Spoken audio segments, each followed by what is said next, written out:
આજે આપણે જોઈશું ઇન્સ્ટન્ટ સલાડ. એના માટે મેં તૈયાર એશિયન સ્ટાઇલનો સલાડ લીધેલો છે.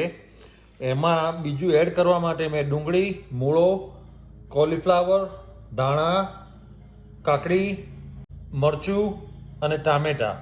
ઉપર નાખવા માટે બ્લેક પેપર, સલાડ મસાલો, સોલ્ટ.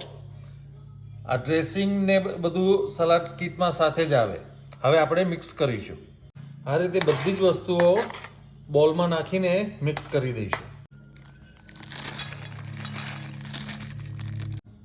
થોડુંક મીઠું નાખીશું, ઉપર સલાડનો મસાલો નાખીશું, થોડુંક બ્લેક પેપર નાખીશું. હવે સલાડ ડ્રેસિંગ નાખીને સરસ રીતે મિક્સ કરી દેવું. આ રીતે બધું સરસ રીતે મિક્સ કરવું, ત્યાર પછી એને સર્વ કરવું. Thank you for watching the video. Video ગમે તો શેર કરજો, સબસ્ક્રાઈબ કરજો અને લાઈક કરજો.